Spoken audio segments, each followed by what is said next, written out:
কত ধরনের মানুষ যে পৃথিবীতে আছে। এ কি, এ তো দেখছি সত্যিই সোনার মাছ।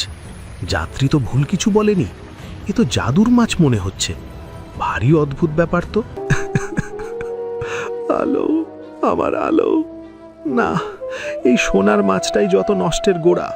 এই সোনার মাছের ডিমের জন্য অপেক্ষা করতে গিয়ে আমি আমার আলোকে হারিয়েছি। মাছটাকে আমি মেরেই ফেলব, দরকার নেই আমার সোনার মাছের ডিম।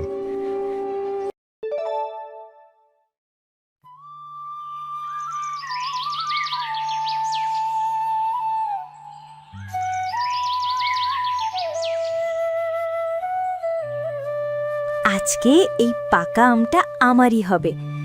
আমরে আম, তুই কি ভেবেছিস আলো থাকতে তোকে পাখি খেয়ে যাবে? কখনোই না।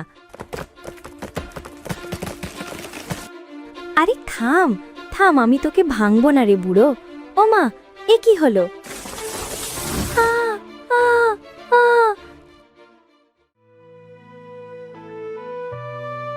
উফ, আমি আমি আমার ঘরে কিভাবে এলাম?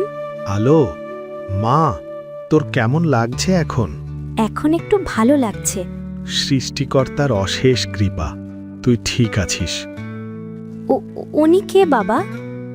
উনি তোর নতুন মা, আর ও তোর বোন ছায়া। নতুন মা, বোন? তোকে অনেকক্ষণ না দেখে আমরা সবাই মিলে তোকে খুঁজতে বেরিয়েছিলাম। তোর নতুন মাই তোকে দেখতে পেয়ে তুলে এনেছে। কি এক গাছের পাতার রস দিয়ে রক্ত পড়া বন্ধ করেছে।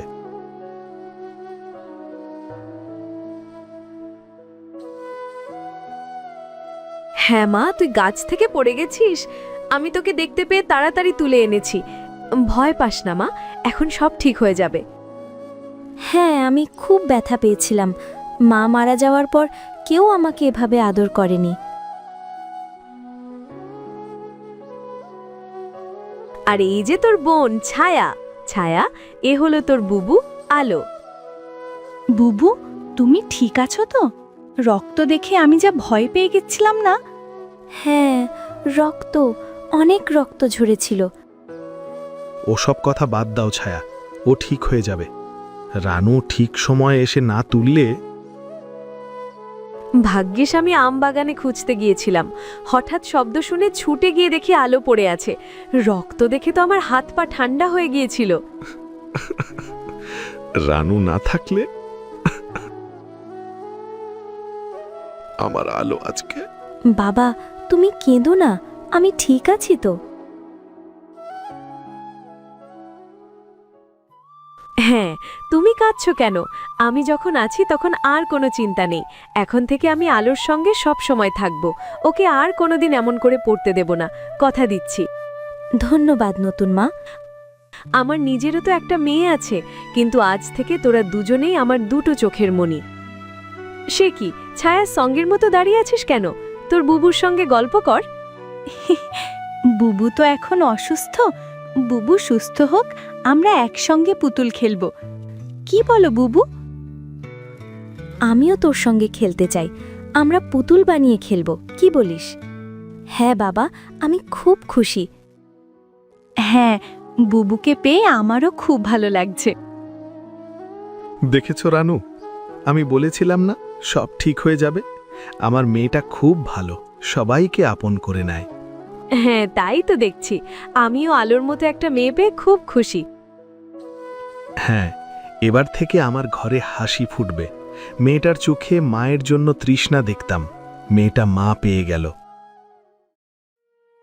এই যা, তোমার সাথে কথা বলতে বলতে তো খাবারের ব্যবস্থাই করতে ভুলে গেছি। আলো, ছায়া, হাত মুখ ধুয়ে নে, খাবি। আর শোন, আজ রাতে আমি তোদের জন্য পিঠে বানাবো। আলো, তোর কোনটা বেশি পছন্দ, ঝাল পিঠে না মিষ্টি পিঠে? ঝাল পিঠে। গরম গরম ঝাল পিঠে চাটনি দিয়ে খেতে আমার খুব ভালো লাগে। আচ্ছা, ঠিক আছে। আর ছায়া, তুই কি খাবি? আমি মিষ্টি পিঠে খাবো, গুড় আর নারকেলের পুর দিয়ে।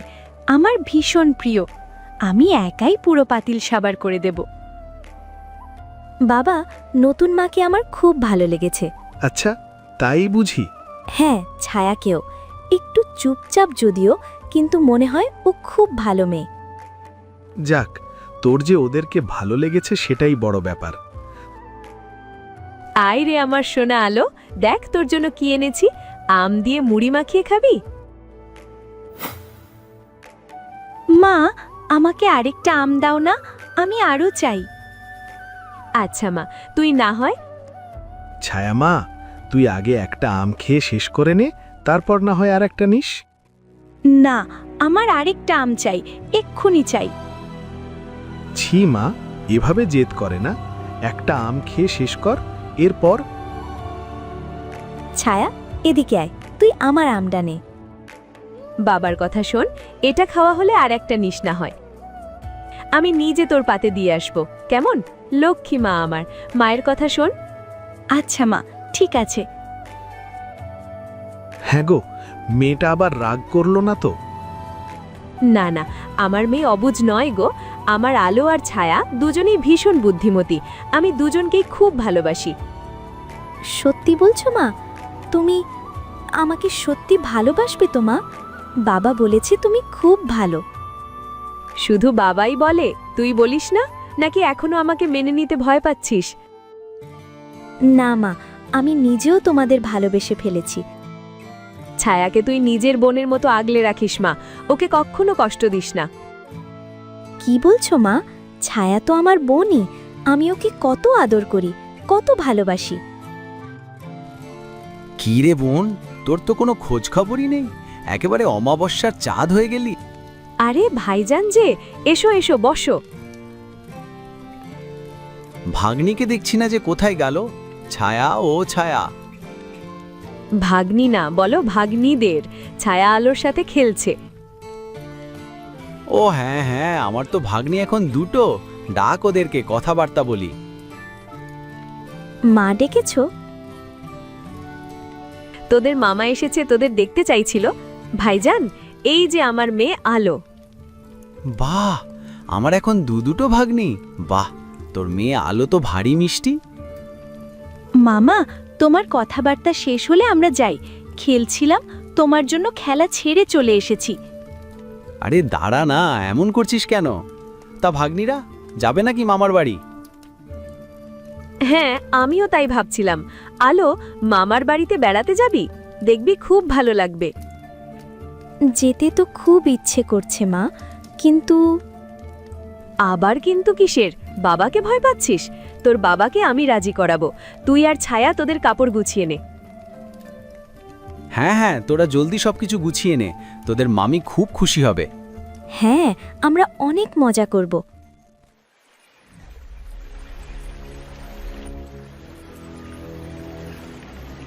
আরে দাঁড়াও দাঁড়াও, মাঝি ভাই, নৌকা থামাও। কি হয়েছে সাহেব? এই মাঝ নদী তো নৌকা থামানো যাবে না। আরে, আমি সোনার মাছ দেখেছি। সোনার মাছ? হ্যাঁ, এই তো এদিক দিয়েই গেল। দাঁড়াও দাঁড়াও। আপনি মনে হয় ভুল দেখেছেন। সোনার মাছ তো অসম্ভব ব্যাপার। এই নদীতে সোনার মাছ আসবে কোত্থেকে? তুমি মনে হয় ঠিকই বলেছ, আমি হয়তো ভুল দেখেছি। হ্যাঁ,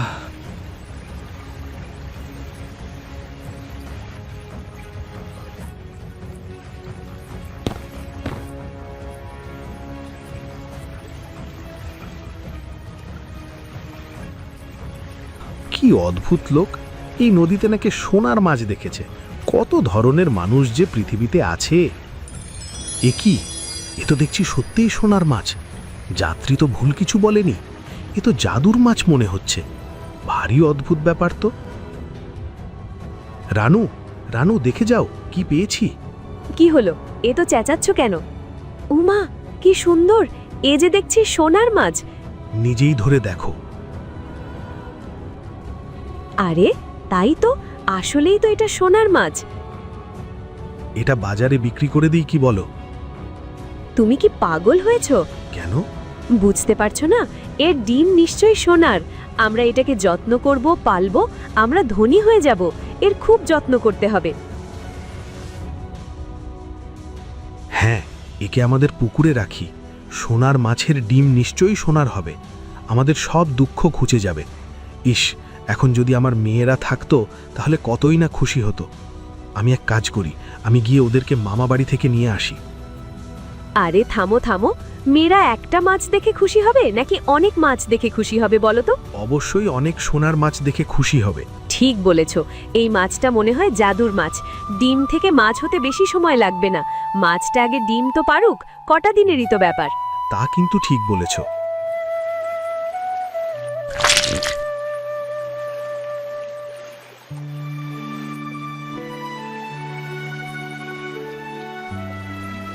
কি হলো, খাওয়া দাওয়া সব ছেড়ে এখানে বসে আছো? চলো খাবে, চলো। আর খাওয়া?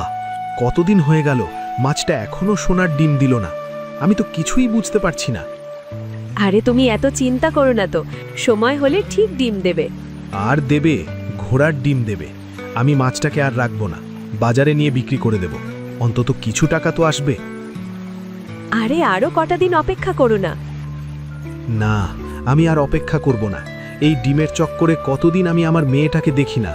ভেবেছি ডিম থেকে সোনার মাছ পুরো পুকুরে ছড়িয়ে পড়বে, ঝলমল ঝলমল করবে, দেখতে কত সুন্দর লাগবে। না, আমার ইচ্ছাটাই মাটি হয়ে গেল। আমি আজই গিয়ে মেয়েদের নিয়ে আসব। এ কি ভাইজান, তুমি কাঁদছো কেন? কি হলো হারুন, তুমি এভাবে কাঁদছো কেন? ছায়া, আলো কোথায়? তোর মামা এভাবে কাঁদছে কেন? বাবা, বুবু, কি হয়েছে আলোর? বুবুকে খুঁজে পাওয়া যাচ্ছে না বাবা। কি বললি? হ্যাঁ দুলাভাই, আলো হারিয়ে গেছে। হারিয়ে গেছে? কি বলছো তুমি এসব? কিভাবে? জানি না, হঠাৎ করেই একদিন দেখি বুবু নেই। আমরা আশেপাশে অনেক খুঁজেছি, বুবুকে কোথাও পাচ্ছি না। সে কি, আমাদের জানাসনি কেন? ভেবেছিলাম বুবুকে খুঁজে পাবো, কিন্তু এতদিনেও তো বুবুকে পেলাম না। দুলাভাই, মন শক্ত করুন। আলো হারিয়ে গেছে, ওকে আর খুঁজে পাওয়ার সম্ভাবনা নেই। হারুন, তুমি বাজে কথা একদম বলবে না। আলোকে নিশ্চয়ই খুঁজে পাওয়া যাবে। মন শক্ত করুন দুলাভাই, আলোকে পাওয়া গেলে এ কদিনের মধ্যেই পাওয়া যেত। আলো আর ফিরে আসবে না।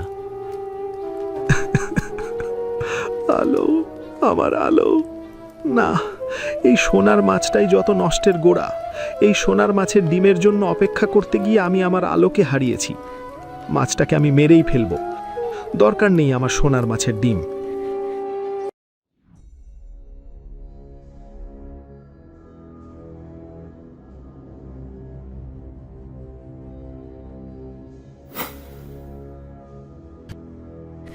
আরে আরে, এ কি করছো? এই মাছটা অশুভ, অপয়া। এর ডিম অপয়া। এ আসার পরেই আমি আমার আলোকে হারিয়েছি। সরে যাও, আমি মাছটাকে শেষ করে দেব।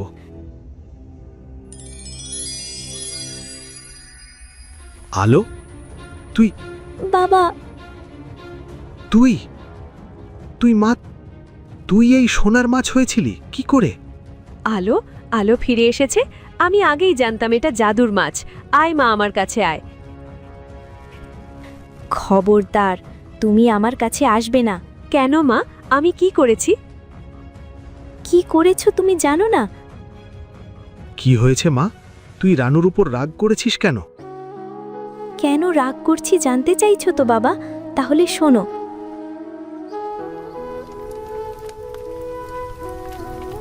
আমার খুব ভয় করছে। মামা আর ছায়া এখনো আসছে না কেন?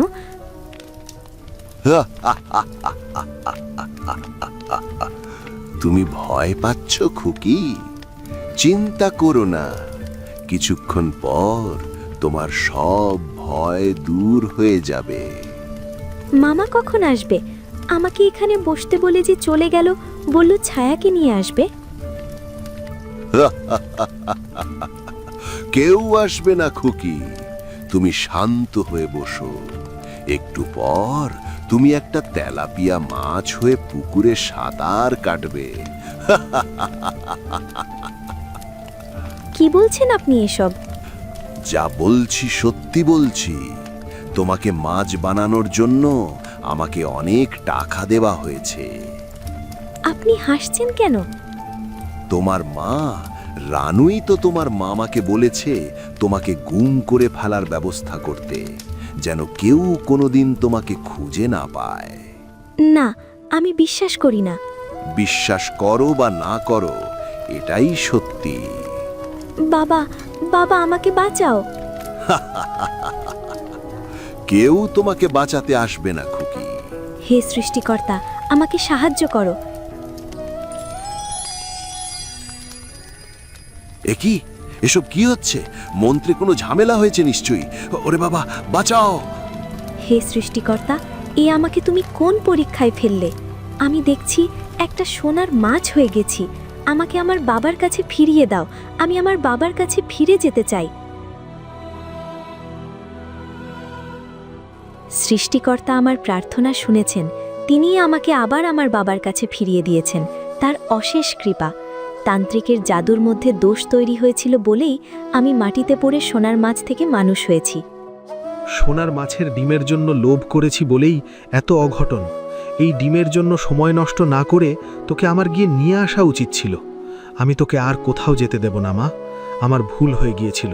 তোকে হারুনের বাড়ি পাঠানোই উচিত হয়নি। মা, আমি তো তোমার কোনো ক্ষতি করিনি। নিজের মায়ের জায়গা স্থান দিয়েছিলাম। তুমি কেন এই কাজ করলে মা? কেন করেছি? কারণ তুই থাকলে এইখানে আমার মেয়ে কোনো আদর পাবে না, সেটার অধিকার থেকে বঞ্চিত হবে।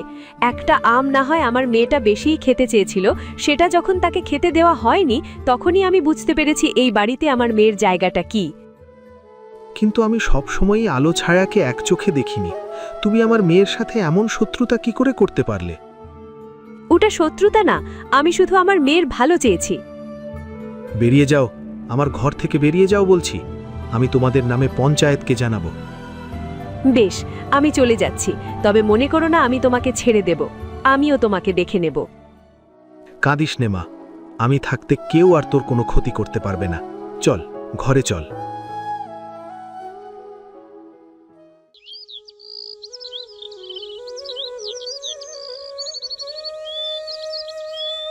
ওরে ও নবাবের বেটি, সূর্য কি মাথার ওপর উঠলে তোর রান্না শেষ হবে?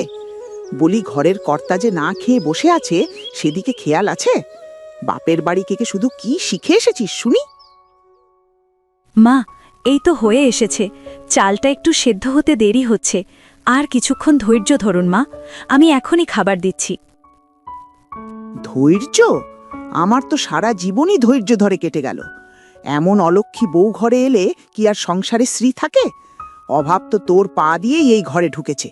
আমার সোনার চাঁদ ছেলেটা দিন রাত খাটছে, আর তুই বসে থেকে সব নষ্ট করছিস। মা, তুমি ওর উপর কেন এভাবে রেগে যাচ্ছ? মালতী তো সেই ভোর থেকে খাটছে। আমাদের মাত্র ছোট এক টুকরো জমি যা চাষ করে খায়, তাতে তো ওর কোনো দোষ নেই। অভাব তো আমাদের কপালে লেখাই আছে অনেক আগের থেকে। তুই তো ওর পক্ষ নিবি, কেন নিবি না? বউয়ের আঁচল ধরা ছেলে হয়েছিস তো। আমি তো তোর পর হয়ে গেছি। নিজের গর্ভধারিণী মাকে শাসন করছিস একটা বাইরের মেয়ের জন্য।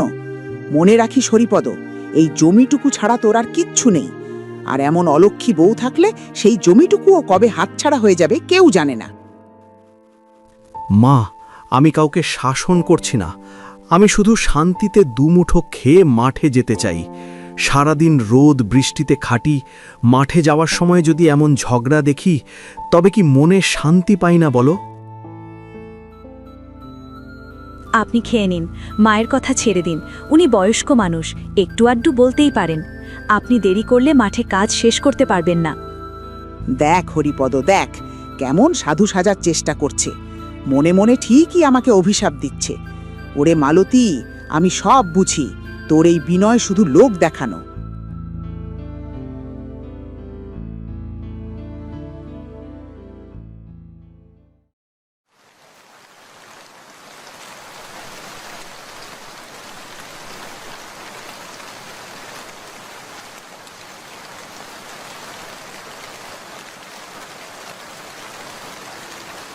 একি, তোমার শরীর এমন কাঁপছে কেন? বৃষ্টিতে তো একবারই ভিজে গেছো। কাঁপছি জলে ভিজে না মালতী, মাঠে থাকতেই হঠাৎ খুব শীত করতে শুরু করলো। মনে হচ্ছে হাড়ের ভেতর পর্যন্ত কাঁপিয়ে জ্বর আসছে। আমাকে একটু বিছানা করে দাও, আমি আর দাঁড়িয়ে থাকতে পারছি না। কিরে হরি, তোর আবার জ্বর এলো কিভাবে?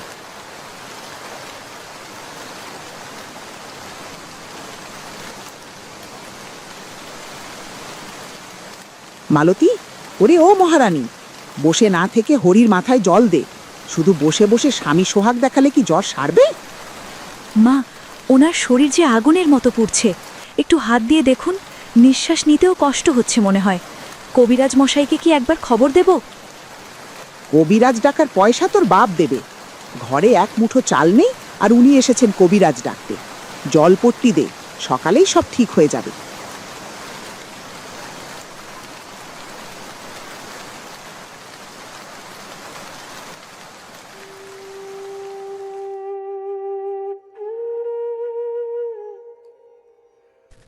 আহারে, জোয়ান ছেলেটা অকালেই চলে গেল। হরিপদ বড় শান্ত আর দয়ালু মানুষ ছিল। এখনই অসহায় অন্তঃসত্ত্বা মেয়েটার কি হবে?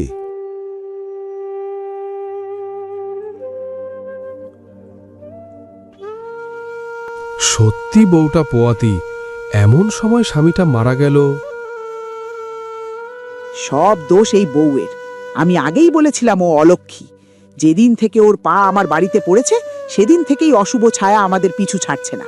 তুই তুই আমার জ্যান্ত ছেলে কাকে খেয়ে ফেললি রাক্ষসী। মা, এমন নিষ্ঠুর অপবাদ দেবেন না। আমি তো আমার স্বামীকে হারালাম। আমার পেটের সন্তান তার বাবাকে দেখতে পেল না। এখনো আপনি আমাকে এমন দোষ দিচ্ছেন? তোর মতো অপয়া নারী যেন আর কারো ঘরে না আসে। আমার সোনার চাঁদ ছেলেটাকে তুই যমরাজের হাতে তুলে দিলি।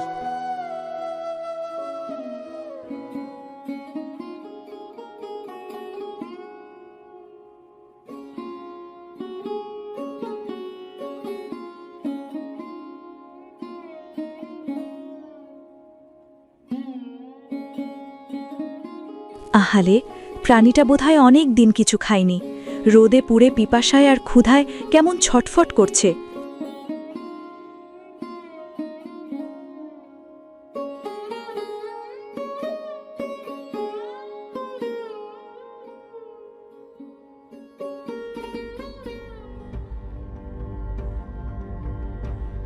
একই করছিস তুই, অসভ্য মেয়ে।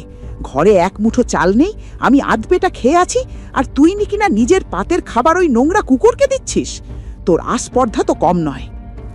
মা, শান্ত হন। পশুটা খুব ক্ষুধার্ত ছিল। যেভাবে তাকিয়েছিল যে আমি সইতে পারলাম না। আমার ভাগের খাবার থেকেই তো দিয়েছি। আপনার খাবার আছে মা? চুপ কর, আমার মুখে মুখে তর্ক করিস না। এই ঘরে অমঙ্গল তো এমনি এমনি আসেনি। তোর জন্য আজ আমার সোনার সংসার ছারখার হয়েছে। আমি এই আপদটাকে এক্ষুনি বিদে করছি। মা, দয়া করুন। ও তো অবলা জীব। ও তো কোনো অপরাধ করেনি। মারবেন না ওকে। আমি এখনই ওকে তাড়িয়ে দিচ্ছি। তুই সর এখান থেকে। অলক্ষী বউয়ের অলক্ষী সব কারবার। এই আপদটাকে মেরে আজ হাড় গুঁড়ো করে দেব।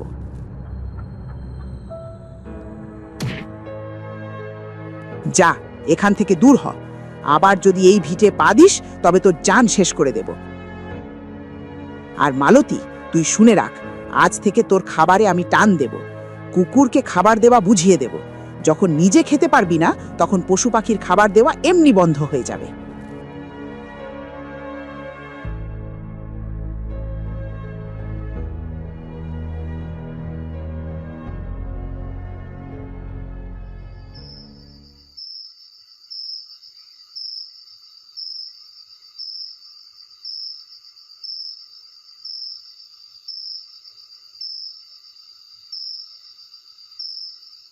যদি নাতি হয়, তবে হরিপদর বংশ রক্ষা পাবে। আর যদি মেয়ে হয়, তবে তা হবে আমার সংসারের বোঝা। ওরে বাবা গো, এ কি দেখলাম! এ তো মানুষ নয়, এ কোন দানব এলো এই গ্রামে! একই বলছো ধাত্রী? পরিষ্কার করে বলো, ছেলে হয়েছে না মেয়ে? ছেলে মেয়ের কথা ছাড়ুন গিন্নিমা, ঘরে গিয়ে নিজে চোখে দেখে আসুন। ও তো মানুষ নয়, ও যে পশুর বাচ্চা।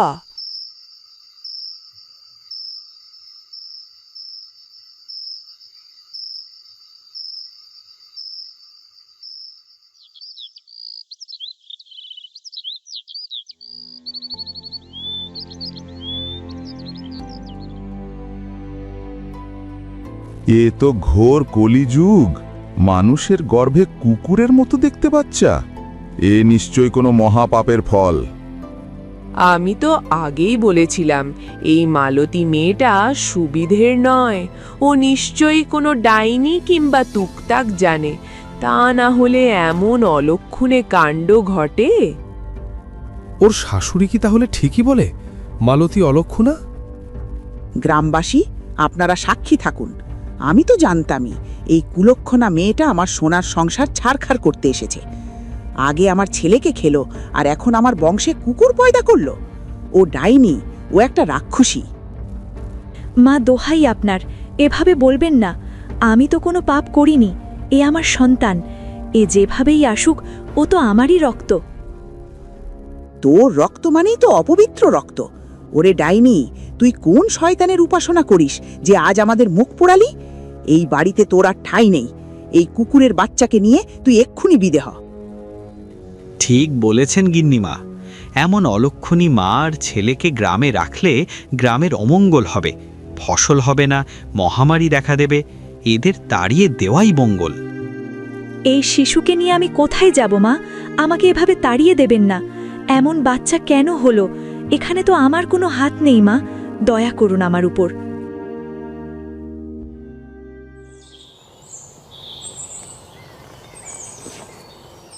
এক মুহূর্ত দেরি করবি না অলক্ষী। তোর এই পিশাচ সন্তান নিয়ে আমার ভিটে থেকে এক্ষুনি দূর হ। আমার সোনার চাঁদ ছেলেটার চিহ্নটুকুও তুই রাখলি না, তার বদলে এই জানোয়ারকে ঘরে আনলি।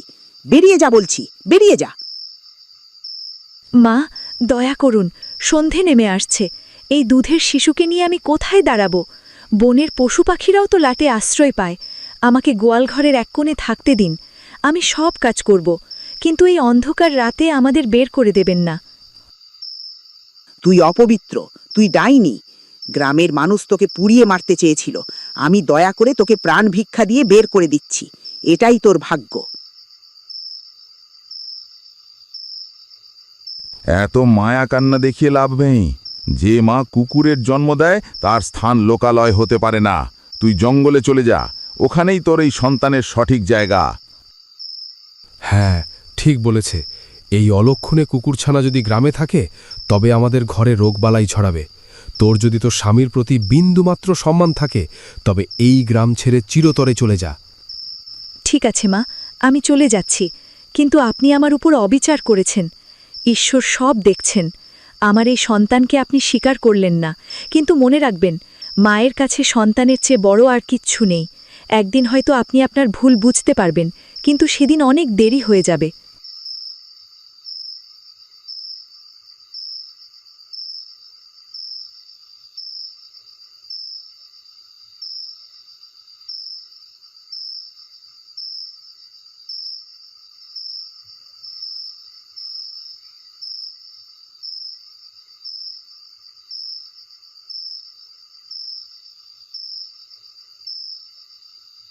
ভয় পাস না বাবা, এই নির্জন বনই এখন আমাদের ঘর। এখানে মানুষ নেই, তাই মানুষের ঘৃণা আর অপমানও নেই। আমি তোকে বুক দিয়ে আগলে রাখব। তুই তো আমারই নারী ছেঁড়া ধন, তুই আমার গোপাল।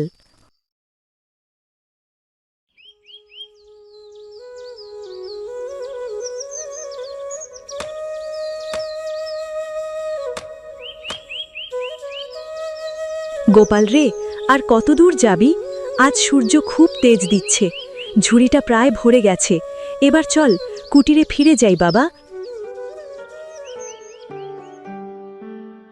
মা, তুমি গাছের নিচে একটু জিরিয়ে নাও, আমি ঝুড়িটা বয়ে নিয়ে যাচ্ছি। তুমি কেন যে এত কষ্ট করো মা? আমি তো এখন বড় হয়েছি, সব কাজ আমিই করতে পারি। তুই তো আমার কলিজার টুকরা রে বাবা। লোকে তোকে পশু বলে ঘৃণা করেছে, কিন্তু আমার কাছে তুই এই জগতের শ্রেষ্ঠ সন্তান। তোর জন্যেই আমি বেঁচে আছি, নইলে কবেই মরে যেতাম। গোপাল, পালা, বাঘ এসেছে বাবা, তুই পালা। তুমি ভয় পেও না মা, আমার উপর ভরসা রাখো। আমি থাকতে তোমার গায়ে আঁচড় কাটার ক্ষমতা কারও নেই। এই বাঘকে আমি মোকাবিলা করছি।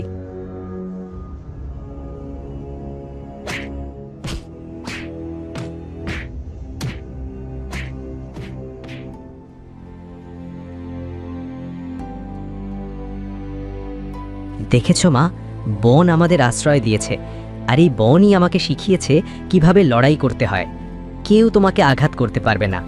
আমি আছি তোমার সাথে। ওরে আমার মানিক, বিধাতা তোকে অদ্ভুত রূপ দিলেও কেন যে এত তেজ আর ভক্তি দিয়েছেন তা তিনিই জানেন। আমার বিশ্বাস একদিন তুই ঠিক হয়ে যাবি, মানুষের রূপ ধারণ করবি। মা, আমার রূপ নিয়ে আমার কোনো আক্ষেপ নেই। যতক্ষণ আমি তোমার সেবা করতে পারছি ততক্ষণ আমিই সুখী।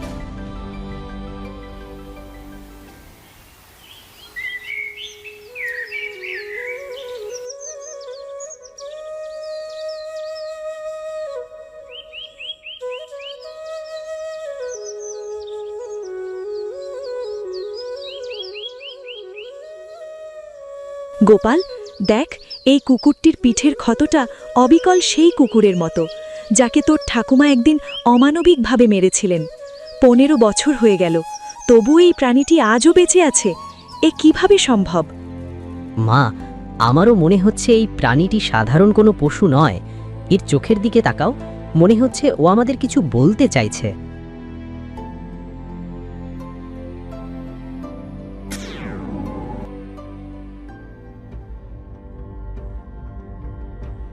ভয় পেও না মালতী, আমি সেই প্রাণী যাকে তুমি একদিন পরম মমতায় অন্ন দিয়েছিলে এবং তোমার শাশুড়ি বিনা কারণে ঘৃণা ও আঘাত করেছিলেন। হে মহাত্মন, কে আপনি? পশুর রূপ ছেড়ে এই দেবতুল্য রূপ কেন ধারণ করলেন? আমি কিছুই বুঝতে পারছি না। হে কন্যা, আমি একজন জাদুকরী ক্ষমতার অধিকারী। আমি প্রকৃতির নিয়ম ও মানুষের কর্মফল পরীক্ষা করার জন্য পশুর রূপ ধরে তোমাদের দ্বারে গিয়েছিলাম। সেদিন তুমি তোমার উদারতা দেখিয়েছিলে, কিন্তু তোমার শাশুড়ি দেখিয়েছিলেন তার অন্তরের কুটিলতা আর নিষ্ঠুরতা। তবে কি আমার এই অদ্ভুত রূপের পেছনে কোনো রহস্য আছে?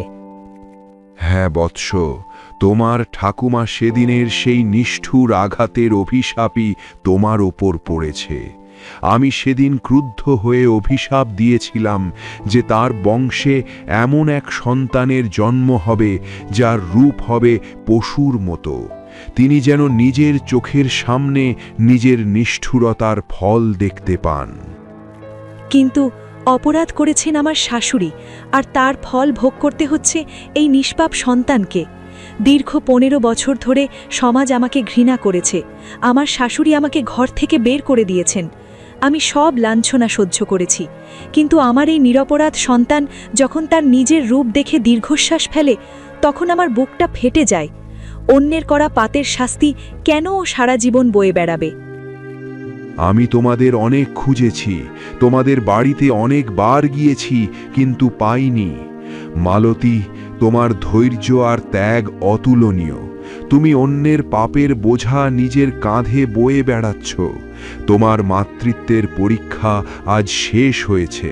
এই নির্জন বনেও তুমি যেভাবে এই সন্তানকে সংস্কার আর মমতা দিয়ে বড় করেছ, তা দেখে আমি প্রসন্ন হয়েছি। হে সাধু, আপনি জানেন এই দীর্ঘ 15টি বছর আমি এক মুহূর্তের জন্যেও শান্তি পাইনি। সমাজ আমাকে ডাইনি বলেছে, শাশুড়ি আমাকে ঘর থেকে বের করে দিয়েছেন। আমি সব লাঞ্ছনা সহ্য করেছি, কিন্তু আমার এই নিরপরাধ সন্তান যখন তার নিজের রূপ দেখে দীর্ঘশ্বাস ফেলে, তখন আমার বুকটা ফেটে যায়। অন্যের করা পাপের শাস্তি কেন ও সারা জীবন বয়ে বেড়াবে? শান্ত হও মালতী, ক্রোধের বশবর্তী হয়ে আমি যে অভিশাপ দিয়েছিলাম তা ছিল এক কঠিন বিচার, আর তোমাদের সেই সকল কষ্টের অবসান ঘটাতেই আমি এসেছি। তোমাদের সাথে আমার দেখা হয়েছে। আমি তোমার পুত্রকে মানুষ রূপে ফিরিয়ে দেব। আমি জানি না আমার রূপ কেমন হলে সমাজ আমাকে গ্রহণ করবে, কিন্তু আমি শুধু এইটুকুই চাই, যেন আমার মা আর মানুষের অবজ্ঞা না পায়। আমার জন্য মাকে সারা জীবন বনবাসে কাটাতে হচ্ছে। এর চেয়ে বড় কষ্ট আর কি হতে পারে? হে প্রকৃতি, সাক্ষী থাকো। এই নারীর ত্যাগ আর এই সন্তানের ভক্তির কাছে আজ অভিশাপ পরাজিত হল। গোপাল, তোমার পশুরূপ এখনই বিলীন হোক। তোমার অন্তরের মনুষ্যত্ব তোমার বহিরঙ্গে প্রকাশিত হোক।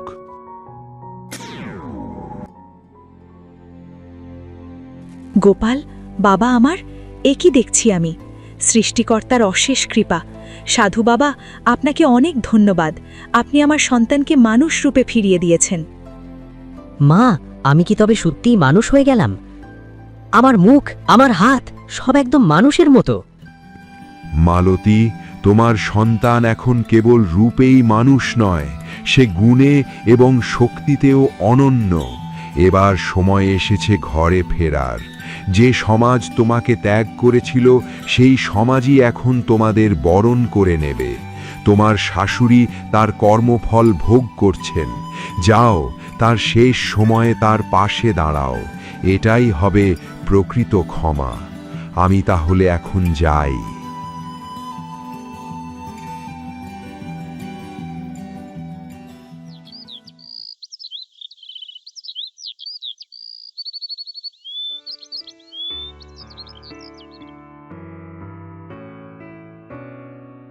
আরে, এ তুমি হরিপদর বউ মালতী না?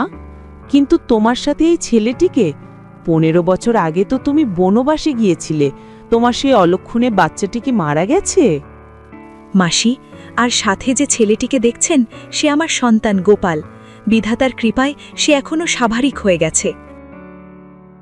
তাই নাকি? বলো কি? এত আশ্চর্য ব্যাপার! তোমার সেই কুকুরমুখ সন্তান এখন এমন সুন্দর যুবক ছেলে হয়ে গেছে।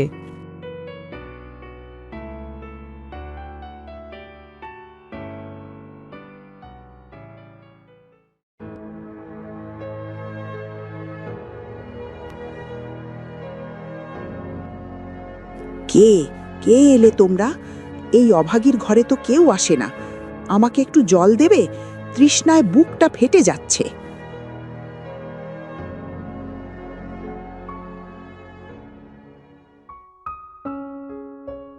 তোমরা কারা বাছা? তোমাদের দেখে তো ভিনদেশী মনে হচ্ছে না। এই যুবকটিও বাকে? মা, আমি আপনার সেই অভাগী বউ মালতী, যাকে আপনি 15 বছর আগে ঘর থেকে বের করে দিয়েছিলেন। আর এ আপনার নাতি গোপাল। মালতী, তুই ফিরে এসেছিস? কিন্তু এই কিভাবে সম্ভব? সেই কুকুরমুখ বাচ্চা, মানে সেই অদ্ভুত শিশুটি কোথায়? আর এই রাজপুত্রের মতো যুবকই বা কোত্থেকে এলো? মা, সেসব অনেক কথা। আপনি খুব অসুস্থ। আগে একটু সুস্থ হন, পরে সব বলবো।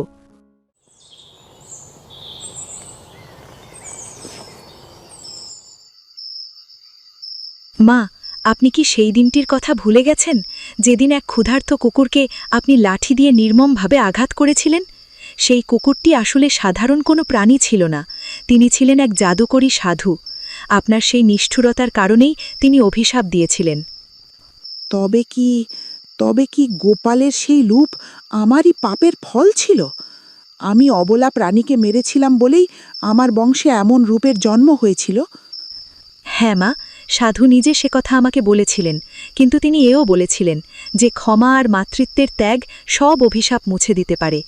দীর্ঘ 15 বছরের বনের কষ্টে আর আমার প্রার্থনায় তার মন গলে গেছে।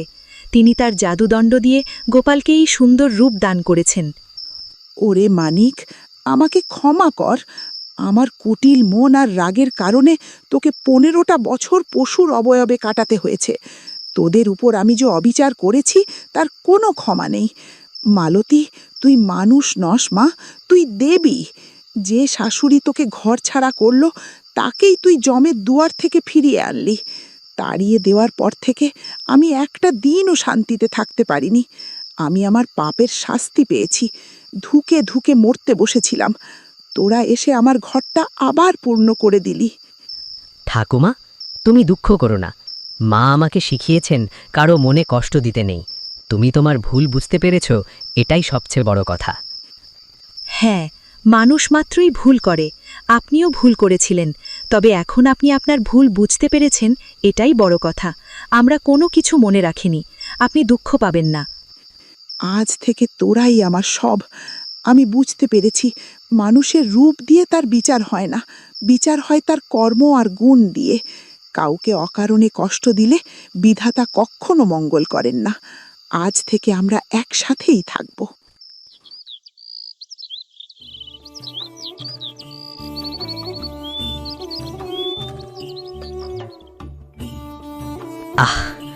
আজ রোদটা বেশ চড়া, তবু কাজ থামালে চলবে না।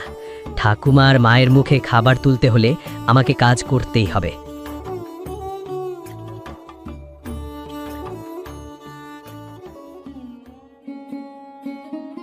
তোরা দেখেছিস রে, ওই যে গোপাল একাই মাঠে কাজ করছে।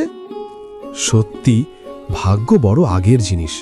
কখন যে সৃষ্টিকর্তা কার ভাগ্যে কি লিখে রাখে কেউ বলতে পারে না। গোপালের বাবার জমিটা আজ 15 বছর যাবৎ পড়ে আছে, কেউ কোনো ফসল ফলাতো না। এত বছর পরে তার সেই ছেলে ফিরে এসে এখন সেখানে কাজ করছে।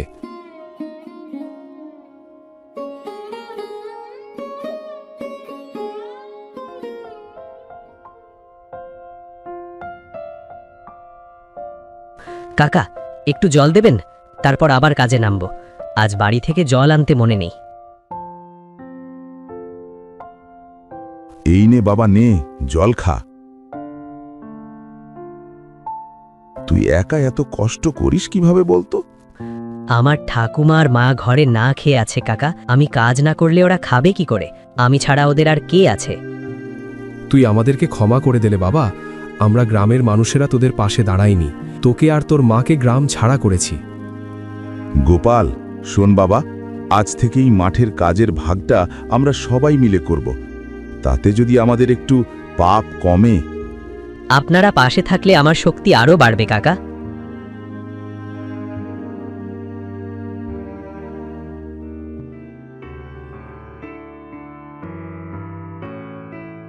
কই গো বুড়িমা, বাড়িতে আছো? বাইরে এসো, কিছু কথা বলতে চাই। কি কথা বাবা, কি হয়েছে? আমরা সবাই ভুল বুঝেছিলাম গোপালকে নিয়ে, আমরা অন্যায় করেছি, আমাদের ক্ষমা করবেন। হ্যাঁ বুড়িমা, আপনার নাতি আমাদের চোখ খুলে দিয়েছে। বুড়িমা, গোপাল এখনো ছোট, ও মাঠের কাজ এতটা এখনো বোঝে না। তাই আমরা ঠিক করেছি আমরা গ্রামের লোকেরা গোপালকে কাজ শেখাবো, ওর কাজে সাহায্য করব। তাতে করে যদি আমাদের পাপ একটু হলেও কমে, আপনি খুশি তো? খুশি মানে? আজ আমার বুক ভরে গেছে বাবারা। সবচেয়ে বড় পাপ তো আমি করেছিলাম। এখন তোমরা সবাই যদি আমাদের পাশে দাঁড়াও, এর থেকে বড় পাওয়া আর কি হতে পারে? হ্যাঁ, আজ থেকে গোপাল শুধু নিজের পরিবারের না, পুরো গ্রামের ছেলে। এতদিন পরে মানুষ আমাদের আপন করে নিল, আজ আমার খুব আনন্দ হচ্ছে মা। হ্যাঁ মা, সময় লাগে ঠিকই, কিন্তু সত্যের জয় একদিন হয়। বিধাতা যেন আমার নাতির মঙ্গল করেন।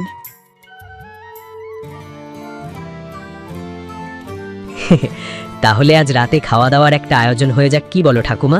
সবাই মিলে একসাথে আনন্দ করে খাবো। খুব ভালো কথা বলেছো গোপাল।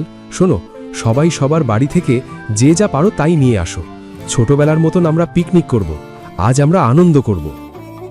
কারো মনে কষ্ট দিতে নেই, তার ফল কখনো ভালো হয় না। ক্ষমা এবং ধৈর্যই মানুষকে মহৎ করে তোলে। এমন গল্প দেখতে আমাদের চ্যানেলটা সাবস্ক্রাইব করতে ভুলবেন না।